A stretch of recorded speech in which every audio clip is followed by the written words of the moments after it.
Hello, Sage 230 class. Welcome to this next lecture in which I will be introducing to you the Hebrew Bible, the next topic we will be exploring in this class. The Hebrew Bible, also known to Christians as their Old Testament, is a scripture, holy writings that are sacred to both Jews and Christians. I want to start out by telling you a little bit about the Hebrew Bible and about the Hebrew or Jewish religion. We see a big change from the story of Gilgamesh as it developed in the Fertile Crescent and became a important myth in Babylonian society. Um, One of the big changes here is that we move from polytheism, the belief in many gods, to ethical monotheism. That is the belief that there is only one God and that this God is an ethical God who gives laws that people must follow, ethical laws that are summarized in the Ten Commandments, which we will be reading from the Hebrew Bible. A second important difference is that though the Hebrews have kings, the kings are not understood as gods or having the power of gods. Rather, they are humans just like the rest of us and must be obedient to God and to God's laws. The prophets, uh, which we will read about in the Hebrew Bible, bring God's message to the kings and the people, and they are often messages of judgment for failing to obey God's laws. Finally, a sense that God controls all of history and that God is powerful enough to bring about God's purposes in history, even when human beings, including the most powerful human beings like kings, decide to go against God's purposes. I want you to keep these characteristics of the Hebrew or Jewish religion in mind as we are reading through the Hebrew Bible and be able to compare it to the story of Gilgamesh. Second, I want to tell you a little bit about the Hebrew Bible. One way of describing it is uh, to say it is the Tanakh. The Tanakh is uh, made up of Torah, Nevi'im, and Ketuvim. These are Hebrew words. The Torah, the section of the Hebrew Bible called Torah, consists of the first 5 books of the Hebrew Bible, or the Old Testament: Genesis, Exodus, Leviticus, Numbers, and Deuteronomy. This is considered the most holy part of the Hebrew Bible to Jewish people because it captures God's fundamental action in history that has shaped how they understand themselves and how they understand God, and also the giving of God's law to the people of Israel. The second section of the Hebrew Bible is called the Nevi'im, which means prophets. And that section of the Bible is divided into the former prophets and the latter prophets. The former prophets are the books that we Christians often describe as the historical books. They tell the story of the Hebrew people once they enter into the land of Canaan, the promised land, and what happens to them there. They are often stories of the ways in which the people of Israel, the Hebrew people, and their kings fail to be obedient to God's laws and therefore suffer uh, punishment for it.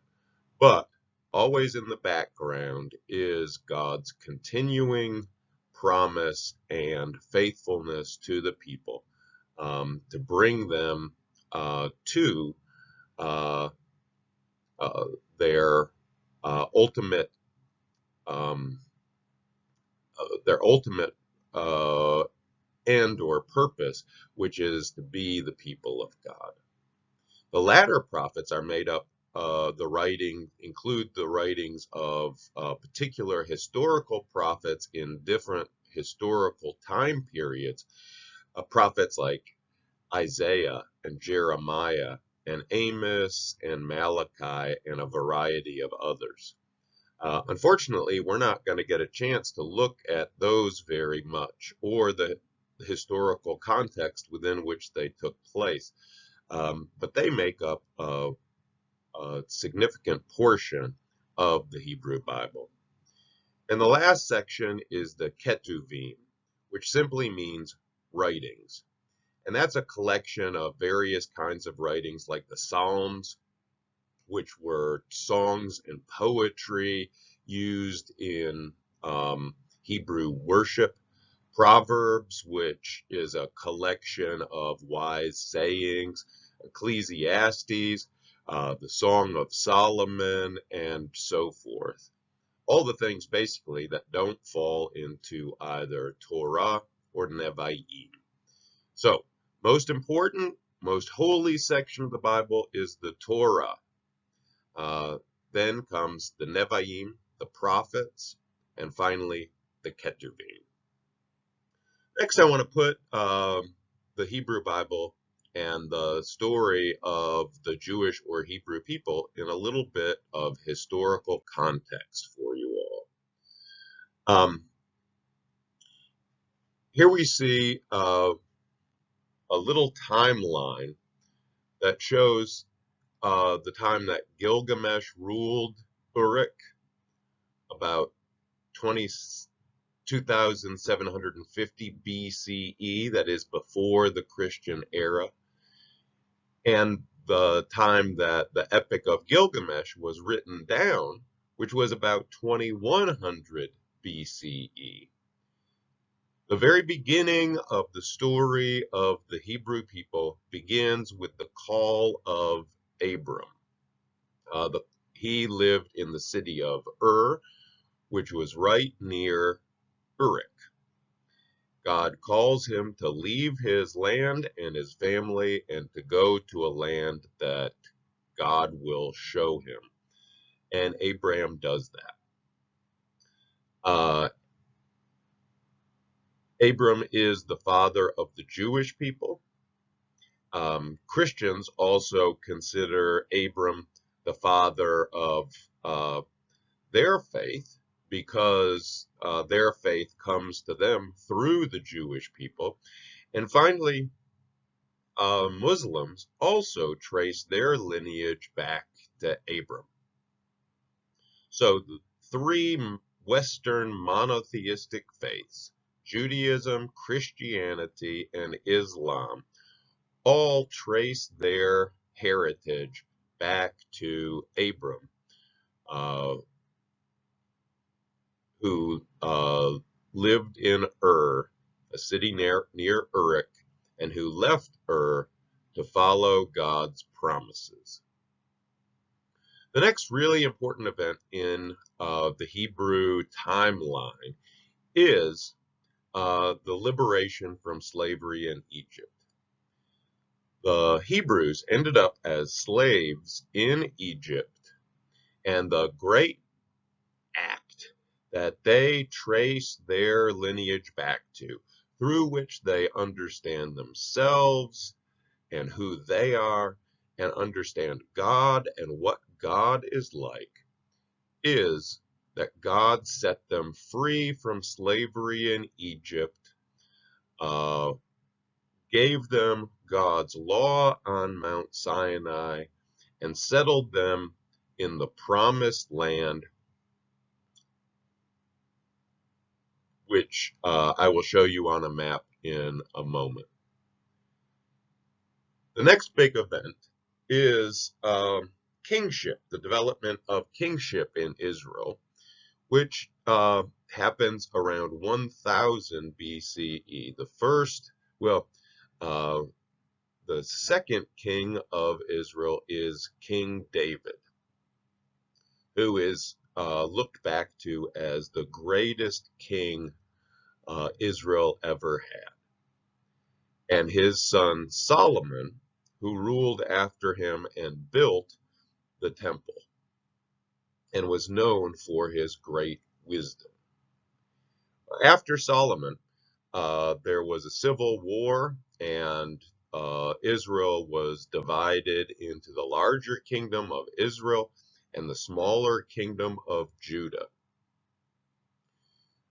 This is considered the first temple period, when the first temple, built by Solomon, is the center of Jewish or Hebrew life. In 721, the Assyrian Empire conquered and destroyed Israel, but Judah was left, still existed. But only 100 and almost 50 years later, the Babylonian Empire conquered Judah and took them into exile in Babylon.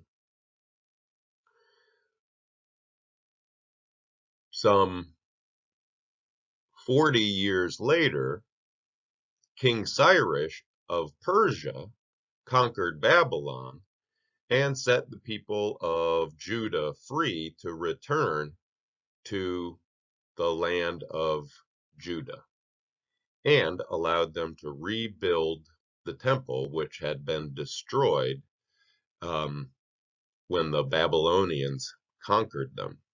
This is then considered the Second Temple period.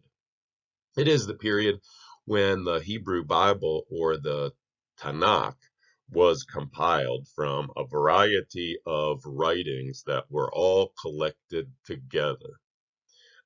It wasn't the final version of the Tanakh, or the Hebrew Bible. It took several hundred years for the people of Judah to really figure out which books and which writings they wanted to have in their Bible. And so that didn't really take place until after even the time of Jesus' life. In 335, Alexander the Great conquered Persia and ruled over Palestine. In 63 BCE, the Roman Empire conquered Palestine and took control. And then in the year 0, Jesus is born in Palestine, and the Christian religion is born out of the Hebrew religion. I give you all of this history to see get some sense of the sweep of the history of the people. As you can see, the people of Israel, who were a very small kingdom in the western part of the Middle East up against the Mediterranean Sea, were caught in between a variety of large empires which swept through and conquered them, and as they were then conquered by other empires, those empires took control of the region. As the Hebrew people came to understand themselves, they saw all of these activities, the movements of all of these different empires through their territory and taking control of them, as not random acts, but as acts that God ultimately controlled and through which God was bringing a message to the people, largely a message of judgment against them for their failure to follow God's law.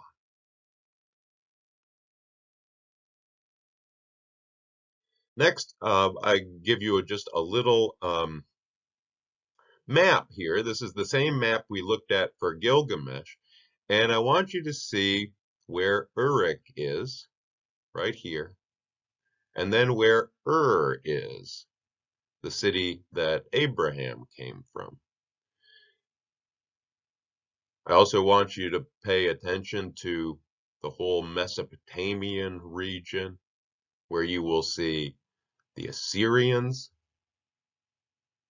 Persians, the Babylonians, the Egyptians, all of the kingdoms that, or empires that grew up at various times and defeated and ruled over the people of Israel. Here, over here, right up against the Mediterranean Sea is where Israel and Judah are, the region called Palestine. There you see Jerusalem, the capital city of the people of Israel and Judah, where the temple is built, and eventually where Jesus uh, dies on the cross. So a few things about the Hebrews. Here's a picture that has the Hebrew language on it. The Hebrew language is read from right to left, and I wanted you to see what the characters in the Hebrew language look like because they're so similar to the language in which the Epic of Gilgamesh was written. Next, I want to show you the name of God. This is the name of God, read from right to left.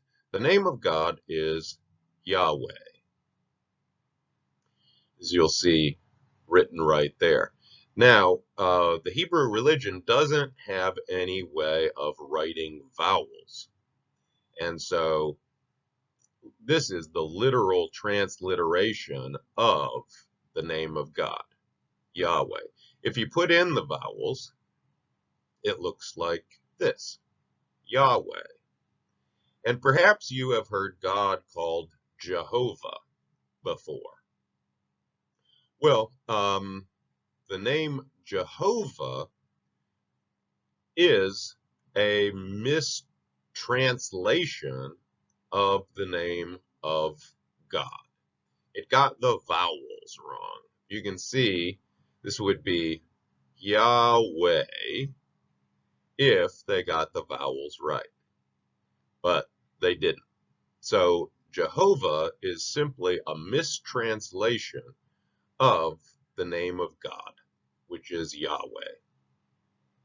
We'll also point out to you that in the Bible, you don't see the name of Yahweh. This is because, at least the English version of the Bible, this is because the name of God, according to the Hebrew people, is holy and should not be spoken. And so in the English translations, out of respect for that Hebrew idea, the word Lord was placed wherever Yahweh appears in the Bible. If you see Lord with a capital L and then small capital O, small capital R, small capital D, then you know that is a place in the Bible where the name of God appears, and they put Lord in instead out of respect for the name of God. If you see Lord either capital L or small l and small O-R-D, then it is simply the word Lord. But if you see the name of the Lord capitalized in this fashion, that is where the name of God appears in the Hebrew Bible. The first thing that we're going to look at is the beginning of the book of Genesis. The Genesis means beginnings, and it is the story of Abraham and his descendants up until the time when they end up down in Egypt and become slaves in the land of Egypt. But before we learn of Abraham and his story, which appears in Genesis 12, 1 through 3, the Bible starts with a primeval history. That is to say, the time before time, a mythic time period, much like the Epic of Gilgamesh is placed in a primeval context, a time before time, when miraculous things happen. And throughout this early primeval history, we see the Hebrew people's description of God, humanity, what the world is like, and how to live in it. And so it's not so much stories about what happened long ago, as it is stories that help the people understand their own lives in their own time. Genesis 1:1 through 2:3 is the first story of creation. Then a second story of creation is presented that happens in Genesis chapter 2, verse 4, and runs through chapter 3, verse 24.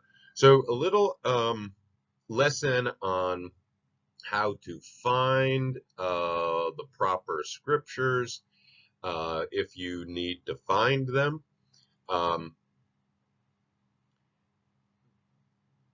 Whenever it's listed, you have the book first, then you have the chapter, and within the Bible, each book is broken down into different chapters.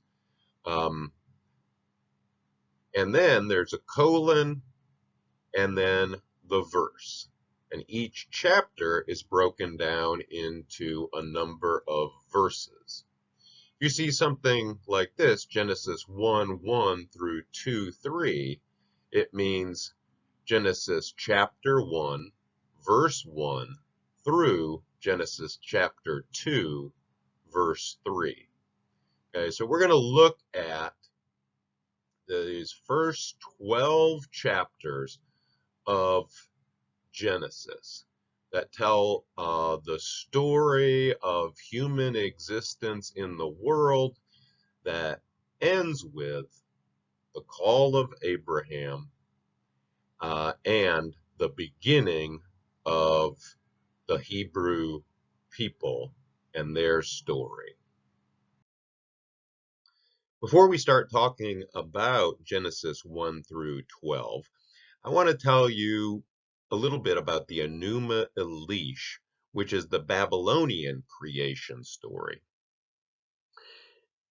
As I just explained a moment ago, the people of Judah were defeated by Babylon and taken off into exile to Babylon, where they lived for about 50 years. And during that time, they would have become familiar with the Babylonian creation story, the Enuma Elish. I also want to point out to you that the Epic of Gilgamesh, which includes the story of the Great Flood, was also a Babylonian sacred text, a myth that helped them understand their place in the world. And the people of Judah would have become familiar with the story of Gilgamesh the Epic of Gilgamesh during their time in exile as well. Well, the Babylonian creation story talks about how the world was created through a great battle between the god Marduk and the great sea monster Tiamat. Tiamat is a representative of the chaotic waters that threaten civilization, right? When floods occur, when people go out to sea, water is both a source of life and a great threat to life. Right? Tiamat represents that power, the power of chaotic waters. The other god is the god Marduk, who is the patron god of Marduk and is embodied by the king of Babylon. So the king of Babylon is thought of as a sort of incarnation of the god Marduk. Now, Marduk and Tiamat battle, and ultimately Marduk wins the battle and kills Tiamat, and then creates the world by tearing her body in half and makes half of the body in her body into the earth and half of her body into the sky. So the waters on the earth, rivers and lakes and the sea, uh, are the one half of the body of Tiamat. And the waters in the sky, the firmament, are the other half. Thus, water comes from the sky in the form of rain, right? Because Tiamat's body makes up the upper half of the world as well. Well, then Marduk takes her body and makes all the things in the world out of it, except the last thing that Marduk makes is human beings. Human beings are made from the blood of Tiamat, and they are made in order to be the slaves of the gods, to do the gods' bidding, to serve the gods.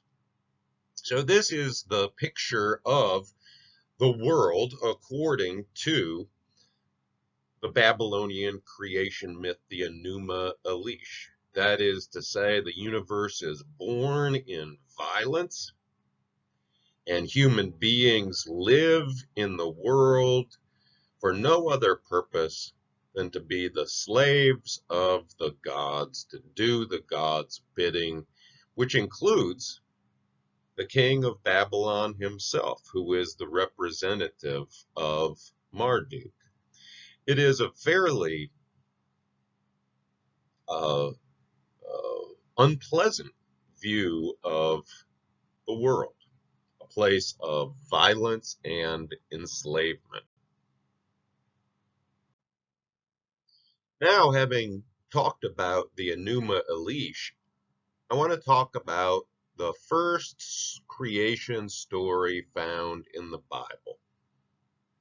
Genesis 1:1, Genesis chapter 1, verse 1 through chapter 2, verse 3 is the first creation story, and it's usually described as the priestly narrative.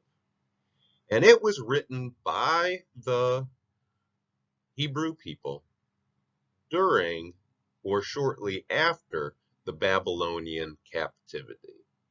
And thus, some of the basic themes and images draw on the Enuma Elish, the Babylonian creation myth. There are certain important similarities. Both have the chaotic waters that are become the world, and but there are also important differences in the priestly narrative. In the biblical creation myth, there is only one God, not many, showing that this is a monotheistic, not a polytheistic religion. And as you read that creation story, you'll notice that the world is not created through violence. It is created through words. God simply speaks a word, and it is so. God descends on the chaotic waters at the very beginning, and God speaks, and things come into existence, right? So it is not a violent image at all. The second thing you'll notice in that first creation story in the Bible is that God proclaims the things that God has made good, and God blesses them. And finally, you'll notice that God creates human beings in the image of God to be themselves kings and rulers over the earth, to rule on God's behalf in the world, and thus to rule in the way God rules, to bring about blessing, to bring about goodness, to bring about um, uh, a, a good world that is overcoming the chaos that is at the heart of things. So you see, it's a very different story, one based on one God,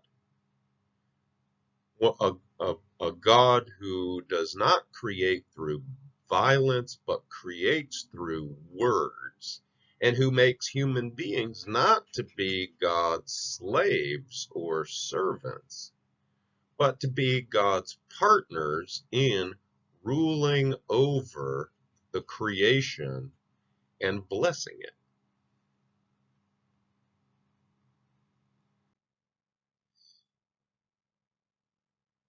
Right? So, as I said, God creates with a word in this story. God creates the universe in 6 days. On the first 3 days, God creates the sea time, separating light from darkness. God creates the sea and the sky, separating the waters under the earth from the waters over the earth, and creates the earth by pushing back the waters to create dry land. On days 4 through 6, God populates the universe with good things that match these uh, different things from day 1 through 3. The sun and the moon are set to rule over day and night and the passage of seasons. The fifth day, God creates the creatures to fill the sky and the water, fish and birds. And then on the sixth day, God creates all the earth creatures, all the creatures that live on the dry land, including the human beings. They do not even get a separate day for themselves. They are among the earth creatures. And then God looks at everything that God has made and declares it good and blesses it. Finally, human beings are made in the image of God and given dominion over the earth to rule it as God's vice regents. That is, to rule in God's name and according to God's purposes. And finally, the final day of creation is the Sabbath, a culmination of creation in which everything that is created is allowed to rest and to praise God, its creator. The second creation story takes place in Genesis 2, verses 4, and lasts through chapter 3, verse 24. It is called the Yahwist narrative because it uses God's proper name, Yahweh. And this story was written before the priestly narrative. Most scholars think it came about in the time of King David and King Solomon. And it's very different from the priestly narrative. First of all, if you pay close attention, you'll notice that the order of creation is very different, right? In this story, human beings are created first, before everything else. Whereas in the priestly narrative, the human beings are created last. Second, you'll notice that in this story, the man and woman are created separately. Woman is created later because the man needs a partner and a helper. But in the first creation story, they are created together, right? And finally, you'll see that God is presented very differently. And in this story gives us a very anthropomorphic and imperfect picture of God, right? This is a God who comes down and walks in the garden with the human beings. This is a God who takes clay from the ground and molds it with God's hands, and then breathes into the mouth of the human in order to give it life, right? So a very human-like God, even presented with legs to walk with and hands to mold with and lips to blow with. And this God is also imperfect, right?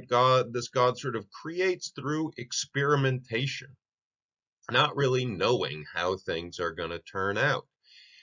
First, he creates the man, Adam, and then realizes that the man needs a helper, and so starts making animals and brings them before the man and to see if they are appropriate.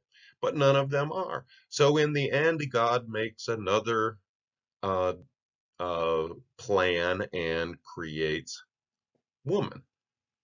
Right? So you see God just sort of experimenting along the way. This is in great contrast to the first creation story, the priestly creation story, in which God is all powerful. God is simply a spirit, and God creates through a word and creates perfectly the first time, orderly and perfect manner. So you see the two creation stories are quite different. The highlights of the second story are, of course, the creation of Adam or Adam. And one thing that people don't realize is Adam isn't really a personal name like Tim or John or Ellison. It means earth creature. The word for earth is Adamah. So Adam is simply the creature made from the earth, right? And the reason that Adam is made first before anything else is because uh, God, there was nothing to care for, no one to care for the garden, right? So in order for things to grow, in order for the earth to bring forth uh, food, you need a person there to care for it. So first, Adam is created out of Adamah, And then Adam cares for Adama, and life is brought forth. And it provides for Adam just as he cares for it. There is a picture of intimate relations of mutuality between Adam and Adama, between the human and the earth. There is also intimate relationship of mutuality between Adam and Eve. They are part of one another. They are belong to one another. They are partners in a common purpose. And then finally, intimate relationship between the human beings and God. Right? God comes and walks in the garden with them. They are intimate, they are close. And the Garden of Eden is a place of perfect harmony and mutuality. However, Adam and Eve destroy that intimate relationships of mutuality through eating of the tree of the knowledge of good and evil, right? And because of that, that intimacy and mutuality is broken and leads to conflict. Conflict between humans and God, conflict between humans and animals, conflict between humans and the earth, right? By the sweat of your brow you shall bring forth your bread. And between humans and one another. Uh, they realize they are naked and they fashion clothes. The man rules over the woman and she suffers in childbirth. All of this points out that the way the world is not the way God intended it. And this explains death, right? Um, as a consequence of the curse, human beings face death and also the difficulties of life.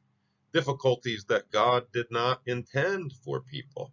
The difficulties of conflict among humans and between humans and the earth and the challenges and difficulties of it. This also is a picture of what human life is like. Um, so one thing for you to think about as you're reading these passages is to compare these different mythic understandings of creation. What is the message that they're trying to communicate about human existence? And what difference would those messages make to how they seek to live in the world? The rest of the primeval history consists of a variety of other stories, like Noah and the Ark, right? And there's clearly similarities to Gilgamesh. Both of them have the flood, both of them have the ark, both of them have the ark coming to rest on a mountain. Both of them have birds being sent out from the ark to find dry land, and both of them have the rainbow.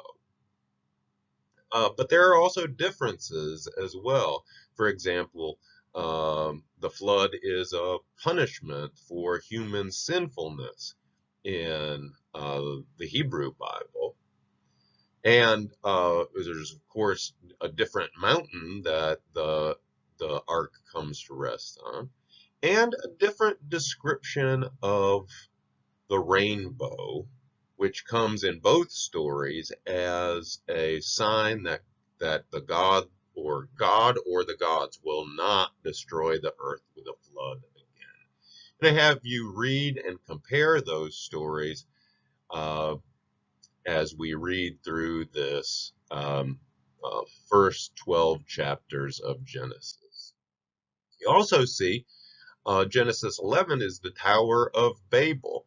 And this is also related to Mesopotamia and Babylon. What you see here is a ziggurat.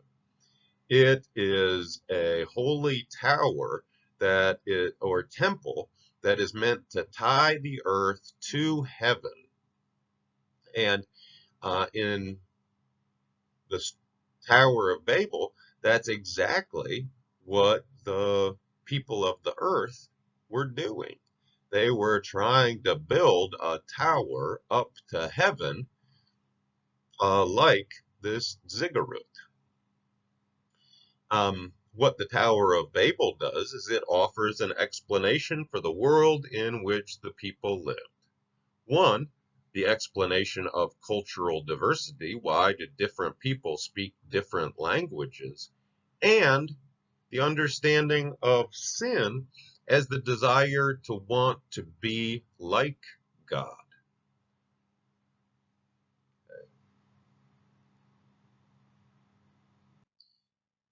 Finally, after all of this, the world created good, harmonious, all of that, and the fall into wickedness through Adam and Eve's disobedience to God and the further unraveling of life in the world, we finally get the call of Abram in Genesis 12, verses 1 through 3, where it says, "Now the Lord said to Abram, Go from your country and your kindred and your father's house to the land that I will show you.